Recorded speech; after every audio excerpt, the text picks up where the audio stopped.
ನಮಸ್ಕಾರ ಆತ್ಮೀಯ ಮಕರ ರಾಶಿಯವರೇ, ಶ್ರಮಜೀವಿಗಳ ರಾಶಿ ಇದು. ಬೆಟ್ಟದ ತುದಿಯನ್ನು ಏರುವ ಛಲದಂಕಮಲ್ಲರು ನೀವು. ಎಷ್ಟೇ ಕಷ್ಟ ಬರಲಿ, ಎಷ್ಟೇ ನೋವು ಬರಲಿ, ಅದನ್ನು ಯಾರ ಮುಂದೆಯೂ ತೋರ್ಪಡಿಸಿಕೊಳ್ಳದೆ ಮೌನವಾಗಿಯೇ ಶಿಖರ ಏರುವ ತಾಕತ್ತು ನಿಮಗಿದೆ. ಮಕರ ರಾಶಿಯವರೇ, ಕಳೆದ ಕೆಲವು ವರ್ಷಗಳಿಂದ ನೀವು ಪಟ್ಟಪಾಡು ಅಷ್ಟಿಷ್ಟಲ್ಲ. ಸಾಡೆಸಾತಿಯ ಕಪಿಮುಷ್ಟಿಯಲ್ಲಿ ಸಿಕ್ಕಿ ನಲುಗಿದ್ದೀರಿ, ಆದರೂ ಧೃತಿಗೆಡದೆ ನಿಂತಿದ್ದೀರಿ. ಇದೀಗ ಕಾಲ ಬದಲಾಗಿದೆ. 2026ನೇ ವರ್ಷದ ಜನವರಿ ತಿಂಗಳು ನಿಮ್ಮ ಪಾಲಿಗೆ ಒಂದು ಹೊಸ ಉದಯದಂತೆ ಗೋಚರಿಸುತ್ತಿದೆ. ಕತ್ತಲು ಕರಗಿ ಬೆಳಕು ಹರಿಯುವ ಸಮಯವಿದು. ಆದರೆ ಸ್ನೇಹಿತರೆ, ವಿಧಿಯಾಟ ವಿಚಿತ್ರ. ನೀವು ಅಂದುಕೊಂಡಿದ್ದೆಲ್ಲವೂ ಸುಲಲಿತವಾಗಿ ನಡೆಯುವ ಸಮಯದಲ್ಲಿ ನಿಮ್ಮದೇ ಆದ ಒಂದು ಚಿಕ್ಕ ತಪ್ಪು ಇಡೀ ಆಟವನ್ನೇ ತಲೆಕೆಳಗು ಮಾಡುವ ಸಾಧ್ಯತೆ ಇದೆ. ಈ ಜನವರಿಯಲ್ಲಿ ಶನಿ ಮಹಾತ್ಮನು ನಿಮಗೆ ಯಾವ ಫಲ ನೀಡಲಿದ್ದಾನೆ? ನೀವು ನಂಬಿದವರು ನಿಮಗೆ ಹೇಗೆ ಸಹಾಯ ಮಾಡಲಿದ್ದಾರೆ? ಅಥವಾ ಬೆನ್ನಿಗೆ ಚೂರಿ ಹಾಕುವವರು ಯಾರಾದರೂ ಇದ್ದಾರಾ? ನಿಮ್ಮ ವೃತ್ತಿ, ಹಣಕಾಸು ಮತ್ತು ಆರೋಗ್ಯದಲ್ಲಿ ಆಗುವ ಆಘಾತಕಾರಿ ಬದಲಾವಣೆಗಳೇನು ಎಂಬುದನ್ನು ವಿವರವಾಗಿ ನೋಡೋಣ. ಮುಖ್ಯವಾಗಿ ಈ ವಿಡಿಯೋದಲ್ಲಿ ಮಕರ ರಾಶಿಯವರ ನಿಮ್ಮ ಸಹಜ ಗುಣವಾದ ಅಚಲವಾದ ನಿರ್ಧಾರ ಮತ್ತು ಅಸಹಜ ಗುಣವಾದ ಅತಿಯಾದ ಹಠ ಹೇಗೆ ನಿಮ್ಮ ಭವಿಷ್ಯವನ್ನು ರೂಪಿಸುತ್ತದೆ ಎಂಬುದನ್ನು ವಾಸ್ತವಿಕವಾಗಿ ವಿಶ್ಲೇಷಣೆ ಮಾಡುತ್ತೇನೆ. ವಿಡಿಯೋವನ್ನು ಸ್ಕಿಪ್ ಮಾಡದೆ ಕೊನೆಯವರೆಗೂ ನೋಡಿ, ಯಾಕೆಂದರೆ ವಿಡಿಯೋದ ಕೊನೆಯಲ್ಲಿ ಒಂದು ಆರೋಗ್ಯ ಮತ್ತು ಒಂಟಿತನದ ಸವಾಲಿನ ಬಗ್ಗೆ ಮತ್ತು ಅದಕ್ಕೆ ಪರಿಹಾರವನ್ನು ತಿಳಿಸಿಕೊಡಲಿದ್ದೇನೆ. ಹಾಗೆ ಈ ವಿಡಿಯೋಗೆ ಒಂದು ಲೈಕ್ ಕೊಡಿ. ಈ ಜನವರಿ ತಿಂಗಳಲ್ಲಿ ನಿಮ್ಮ ಶ್ರಮಕ್ಕೆ ತಕ್ಕ ಪ್ರತಿಫಲ ಸಿಗಲು ಮತ್ತು ಶನಿ ದೋಷಗಳು ನಿವಾರಣೆಯಾಗಲು ಶನಿದೇವರ ಆರಾಧ್ಯ ದೈವವಾದ ಪರಶಿವನನ್ನು ನೆನೆಯುತ್ತಾ ಎಲ್ಲರೂ ತಪ್ಪದೆ ಕಾಮೆಂಟ್ ಬಾಕ್ಸ್ನಲ್ಲಿ ಓಂ ನಮಃ ಶಿವಾಯ ಎಂದು ಬರೆಯಿರಿ. ಬನ್ನಿ ಶಿವನ ಸ್ಮರಣೆ ಮಾಡುತ್ತಾ ಭವಿಷ್ಯವನ್ನು ತಿಳಿಯೋಣ. ಸ್ನೇಹಿತರೆ, ಮಕರ ರಾಶಿಯವರು ಎಂದರೆ ವಾಸ್ತವವಾದಿಗಳು. ನೀವು ಕನಸು ಕಾಣುವುದಕ್ಕಿಂತ ಹೆಚ್ಚಾಗಿ ಕೆಲಸ ಮಾಡುವುದರಲ್ಲಿ ನಂಬಿಕೆ ಇಟ್ಟವರು. ನಿಮ್ಮ ರಾಶ್ಯಾಧಿಪತಿ ಶನಿ, ಆದ್ದರಿಂದ ನೀವು ಶಿಸ್ತಿನ ಸಿಪಾಯಿಗಳು. ನಿಮ್ಮ ಸಹಜ ಗುಣ ಎಂದರೆ ತಾಳ್ಮೆ ಮತ್ತು ಹಾರ್ಡ್ ವರ್ಕ್. ಎಂತಹ ದೊಡ್ಡ ಕೆಲಸವನ್ನಾದರೂ ನೀವು ಹಂತ ಹಂತವಾಗಿ ಮುಗಿಸುತ್ತೀರಿ. ಆದರೆ ನಿಮ್ಮ ಅಸಹಜ ಗುಣ ಎಂದರೆ ಭಾವನೆಗಳನ್ನು ವ್ಯಕ್ತಪಡಿಸದಿರುವುದು ಮತ್ತು ಎಲ್ಲರನ್ನೂ ಸಂಶಯದಿಂದ ನೋಡುವುದು. ಕೆಲವೊಮ್ಮೆ ನಿಮ್ಮ ಈ ಗುಣದಿಂದಾಗಿ ನಿಮ್ಮನ್ನು ಪ್ರೀತಿಸುವವರು ನಿಮ್ಮಿಂದ ದೂರವಾಗುತ್ತಾರೆ. ನೀವು ಕಟು ಹೃದಯದವರು ಎಂದು ಜನ ತಪ್ಪು ತಿಳಿದುಕೊಳ್ಳುತ್ತಾರೆ. ಜನವರಿ ತಿಂಗಳಲ್ಲಿ ನಿಮ್ಮ ಈ ಸ್ವಭಾವವೇ ನಿಮಗೆ ಮುಳುವಾಗಬಹುದು. ಗ್ರಹಗಳ ಸ್ಥಿತಿಯನ್ನು ನೋಡುವುದಾದರೆ, ಆರಂಭದಲ್ಲಿ ಶನಿಯು ನಿಮಗೆ ಅನುಕೂಲಕರ ಸ್ಥಾನದಲ್ಲಿ ಸಂಚರಿಸುವ ಸಾಧ್ಯತೆ ಇರುವುದರಿಂದ ನಿಮ್ಮ ದೀರ್ಘಕಾಲದ ಸಮಸ್ಯೆಗಳಿಗೆ ಮುಕ್ತಿ ಸಿಗಲಿದೆ. ಶನಿ ಕೆಟ್ಟರೆ ಮನಿ ಕೆಟ್ಟ ಎನ್ನುತ್ತಾರೆ, ಆದರೆ ಶನಿ ಒಲಿದರೆ ಜಗತ್ತೇ ನಿಮ್ಮ ಕಾಲಡಿ ಇರುತ್ತದೆ. ಈ ತಿಂಗಳು ನಿಮಗೆ ಅಧಿಕಾರ ಪ್ರಾಪ್ತಿಯಾಗುವ ಯೋಗವಿದೆ. ಈಗ ನಿಮ್ಮ ವೃತ್ತಿ ಜೀವನ ಮತ್ತು ಉದ್ಯೋಗದ ಬಗ್ಗೆ ಮಾತನಾಡೋಣ. ಮಕರ ರಾಶಿಯವರಿಗೆ ಜನವರಿ ತಿಂಗಳು ಕರ್ಮಕ್ಕೆ ತಕ್ಕ ಫಲ ನೀಡುವ ಸಮಯ. ಯಾರೆಲ್ಲ ಐಟಿ, ಮೆಕ್ಯಾನಿಕಲ್, ಸಿವಿಲ್ ಇಂಜಿನಿಯರಿಂಗ್ ಅಥವಾ ಕನ್ಸ್ಟ್ರಕ್ಷನ್ ಫೀಲ್ಡ್ನಲ್ಲಿ ಕೆಲಸ ಮಾಡುತ್ತಿದ್ದೀರೋ, ನಿಮಗೆ ಕೆಲಸದ ಒತ್ತಡ ಹೆಚ್ಚಾಗಬಹುದು. ಆದರೆ ಭಯಪಡಬೇಡಿ, ಈ ಒತ್ತಡವೇ ನಿಮಗೆ ಮುಂದಿನ ದಿನಗಳಲ್ಲಿ ದೊಡ್ಡ ಪ್ರಮೋಷನ್ ತಂದುಕೊಡಲಿದೆ. ನಿಮ್ಮ ಬಾಸ್ ನಿಮ್ಮ ಕೆಲಸವನ್ನು ಗಮನಿಸುತ್ತಿದ್ದಾರೆ, ಆದರೆ ಆಫೀಸ್ನಲ್ಲಿ ಸಹೋದ್ಯೋಗಿಗಳ ಜೊತೆ ಅನಗತ್ಯವಾಗಿ ವಾದಕ್ಕೆ ಇಳಿಯಬೇಡಿ. ಸರಕಾರಿ ಕೆಲಸಕ್ಕಾಗಿ ಪ್ರಯತ್ನಿಸುತ್ತಿರುವವರಿಗೆ, ವಿಶೇಷವಾಗಿ ಪೊಲೀಸ್, ನ್ಯಾಯಾಂಗ ಅಥವಾ ಆಡಳಿತ ಸೇವೆಯಲ್ಲಿ ಆಸಕ್ತಿ ಇರುವವರಿಗೆ ಇದು ಸುವರ್ಣ ಕಾಲ. ಶನಿಯ ಬಲದಿಂದಾಗಿ ಸರಕಾರಿ ನೌಕರಿ ಸಿಗುವ ಪ್ರಬಲ ಯೋಗವಿದೆ. ಆದರೆ ಲಂಚ ಕೊಟ್ಟು ಕೆಲಸ ಪಡೆಯಲು ಹೋಗಬೇಡಿ, ಸಿಕ್ಕಿ ಹಾಕಿಕೊಳ್ಳುವ ಸಾಧ್ಯತೆ ಇದೆ. ನೇರ ಮಾರ್ಗವೇ ನಿಮಗೆ ರಾಜಮಾರ್ಗ. ವ್ಯಾಪಾರಸ್ಥರಿಗೆ, ಅದರಲ್ಲೂ ಹಾರ್ಡ್ವೇರ್, ಕಬ್ಬಿಣ, ಸಿಮೆಂಟ್, ಎಣ್ಣೆ ವ್ಯಾಪಾರ ಅಥವಾ ಟ್ರಾನ್ಸ್ಪೋರ್ಟ್ ಬಿಸಿನೆಸ್ ಮಾಡುವವರಿಗೆ ಜನವರಿ ತಿಂಗಳು ಅದ್ಭುತ ಲಾಭ ತರಲಿದೆ. ನಿಮ್ಮ ಪ್ರತಿಸ್ಪರ್ಧಿಗಳು ನಿಮ್ಮನ್ನು ನೋಡಿ ಅಸೂಯೆ ಪಡುವಂತೆ ನೀವು ಬೆಳೆಯಲಿದ್ದೀರಿ. ಆದರೆ ಹೊಸ ಪಾಲುದಾರಿಕೆ ಅಥವಾ ಪಾರ್ಟ್ನರ್ಶಿಪ್ ಬೇಡ, ಏಕಾಂಗಿಯಾಗಿ ಬಿಸಿನೆಸ್ ಮಾಡುವುದೇ ನಿಮಗೆ ಲಾಭದಾಯಕ. ಷೇರು ಮಾರುಕಟ್ಟೆಯಲ್ಲಿ ಹೂಡಿಕೆ ಮಾಡುವವರಿಗೆ ದೀರ್ಘಕಾಲೀನ ಹೂಡಿಕೆ ಲಾಭ ತರುತ್ತದೆ. ಊಹಾಪೋಹದ ಆಧಾರದ ಮೇಲೆ ಹಣ ಹಾಕಬೇಡಿ.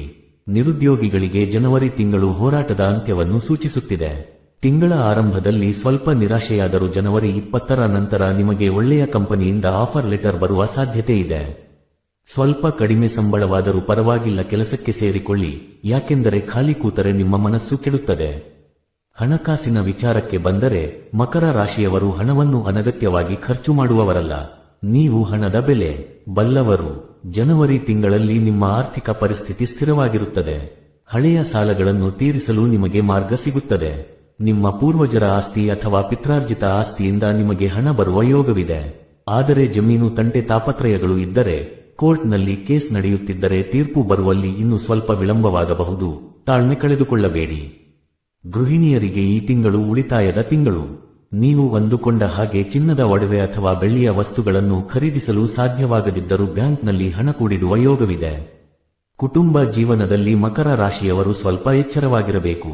ನೀವು ಕೆಲಸ ಎಂದು ಮುಳುಗಿ ಹೋಗಿ ಮನೆಯವರನ್ನು ನಿರ್ಲಕ್ಷ್ಯ ಮಾಡುತ್ತೀರಿ. ಇದು ನಿಮ್ಮ ಗಂಡ ಅಥವಾ ಹೆಂಡತಿಯ ಕೋಪಕ್ಕೆ ಕಾರಣವಾಗಬಹುದು.